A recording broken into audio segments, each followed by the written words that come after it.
Hello, ladies and gents. I have a bit of an emergency video for you today, as the epic Gremyashki game from World of Warships that we actually had planned for today unfortunately got delayed a little bit. Now, I'm quite hopeful that I can still source the necessary client for it because it's an absolute must-see, but I'm afraid we will have to wait a little bit for that. Right now, however, I think I have just the thing to make up for this delay with a truly epic run in the legendary AMX ELC. Driving this little French bastard of a machine is just too much fun, as demonstrated by Mali today. So, popcorn at the ready, and here we go. Alright, so here we are in our good old AMX ELC, the Tier 5 French Speedy Gonzales. Now, we did find ourselves in a standard battle on the good old Abbey map, and the matchmaking is really good. I mean, just look at this. This is pretty much the best that we can hope for. A few tier 6s, lots of tier 5s, and there is even a very unfortunate tier 4 platoon on the enemy team. Oh, nom. Now, as you can see, we are equipped with the top 90mm gun on this machine, and that thing, having a penetration of 170 and a really punchy alpha damage of 240, should be able to chew up basically everything, including the enemy heavy tanks, so there is not much that we have to be afraid of bouncing. Now we are taking it very cautiously, and rightfully so. We actually did manage to evade probably a blind fire from one of the enemy artilleries. But since there is no interest from the enemy team, which is a little bit surprising, I was kinda expecting to see some mediums coming up, we can take the hill for free. No complaints. A very stylish handbrake turn before we go and try to spot something in the base. Quite sure that there are some of those tank destroyers will be lurking around behind the bushes, and indeed there is the flag bus, which is probably the most dangerous of all.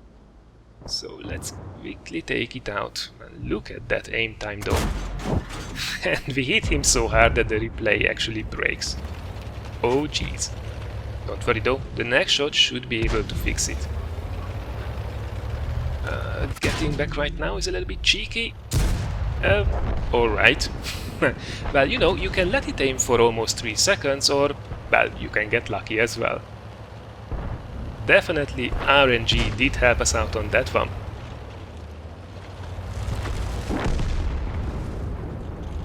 But let's not get overly confident. Let's move on with the battle. This machine has a really powerful engine and over 38 horsepower down power to weight ratio. So let's use it to go and blow up some more enemy tanks. Alright, quick assess of the situation. There is a T-34 on our right, but he should be rather busy at the moment, so hopefully we can make an approach and jump on this Hellcat. No, we did spot him, but the Hellcat is now turning his turret, so he will definitely be looking for us. We don't want to be shot by that guy. We have 400 hit points, and if the Hellcat is using the top gun, that won't last very long at all. Well, Hellcat decides to shoot, so we can casually go up and snipe him in the face. Oh dear, and this is just the beginning. Now this is a mid-tier game, and you will see the scores jumping up and down, which is kinda expected. In these matches the scores can change so dramatically and so quickly. So there is one oblivious artillery gun. Let's see if we can actually find the other one as well. The M44 is already on 3 kills, so the sooner we take him out the better. Now right now we are completely unspotted, and I don't expect anything else to be in the base. Well, there will be probably a Hetzer guarding the other side. But that thing is blind as a bat, and we are so low profile that we can just sneak into the base. Hello, Mr. M44. Are you paying any attention to what's going on around you? No? Oh well. That's just silly. Oh, that poor Hetzer. I don't think he is fully expecting to get sniped in the face by a light tank. And yep, he has absolutely no idea we are here. And we aim, and he's gone. There we go. Now the scores are still quite close to each other, but this is a really ugly situation. We are down by 2 tanks and they are all around our cap circle. So there was a T-3485 spotted on A8. But we really shouldn't be worried about that guy. Let's relieve the base as quick as possible and help out the guys. Now the Skoda T40 actually has a great game here and he really puts in some effective fire, which helps us greatly as he manages to pull back the scores with the help of artillery. And this is a really good position here. We should have the clean backsides of the T50. Oops, there is a T67 though, that's a priority target. Well, unless he managed to flip itself. Oh my god. Even after patch 9.15 you still see so many of these accidents.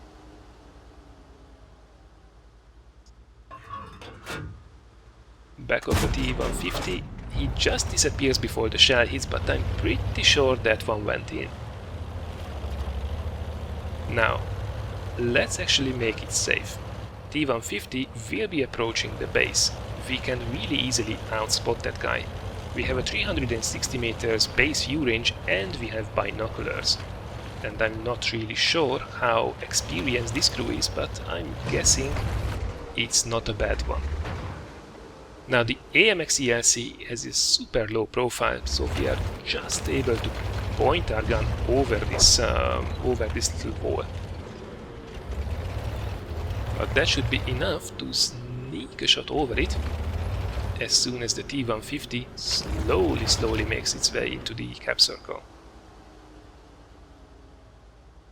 Unfortunately, in the meantime, Skoda has been taken out by the camping T-3485, so we are alone against the T-150 and Mr. Campy Campface.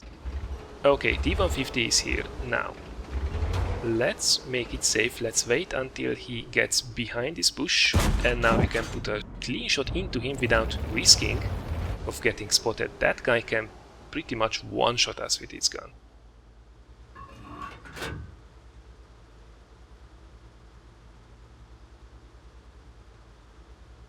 Actually, Mali is taking his time. He's not even following the T-150 anymore, so I don't know if there was some real life stuff coming up that he had to pay attention to, or if he's just waiting for the T-150 to gather some cap points because he wants to get a Defender medal. So, Mali, if you can enlighten us, that would be great. Besides, stop playing with your food, come on. The T-150 has absolutely no chance if we manage to stay hidden. And we really should be able to. Now we decide to load some APCR shells just to make sure we can get the reset off nice and clean. I think standard AP would have probably done the job anyway, but better safe than sorry, eh? T-150 is not making it hard though. I mean, he was just shot from this direction, so why stop in the middle of nowhere sideways on is a really great question. It's a little bit better, but against APCR, and again sideways on pretty much side of the turret, no problem at all. So T-150 is down. Now let's take out the dastardly T-3485. Question is, on how much health is that guy? It's a tier 6 machine, and that's a medium, that's not a dumb, slow and blind heavy tank. So he could pose a little bit of a threat. But the fact that he has been camping that position pretty much the entire game suggests that we should be able to outplay him. Now Mali is a little bit cheeky here, typing already GG in all chat. Well, let's not get too cocky. It would be really a shame to throw this away on 7 kills. Redley Voltez is just one T-3485 away. And whoa, careful with the driving. But miracle! That guy has actually moved. Wow, nobody did expect that one. Alright, so question, where do we go? Well, most probably that guy did try to move down towards our cap circle. And Mali decides as well that that is the most likely route he could have taken, so let's come up behind him. Whoa! And again, careful with the driving. I mean, right now it's not that easy to flip the tanks anymore, but as we did see with the T-67 on the enemy team, it's not impossible. And we have been spotted, and unfortunately, we didn't spot the guy in return.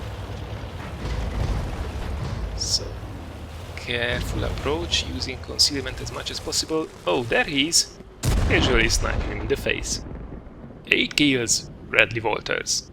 No problem. Man, that was so much fun to watch. I don't know about you guys, but I think I will have to dust mine off and take it out of the garage for a little bit of cruising and bruising.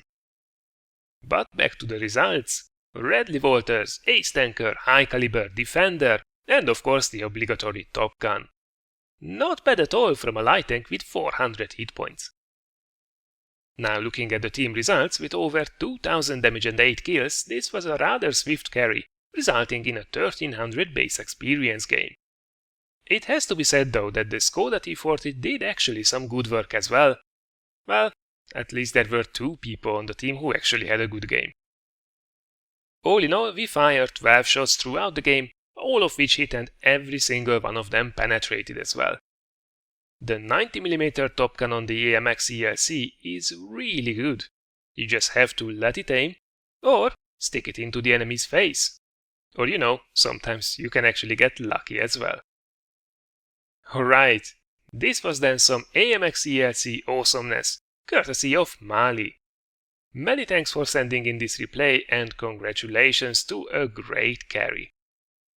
I hope you did all enjoy this light tank mayhem as much as I did. If so, thanks a lot for considering giving this a like or sharing it. The week is still not over though, as we will actually close it off on Friday with a review on the Tier 7 Soviet medium tank, the T-43. And of course tonight I will be streaming some World of Tanks action on Twitch once again as well, so stay tuned. Thanks a lot for watching everyone, and I look forward to seeing you again in one of the next videos.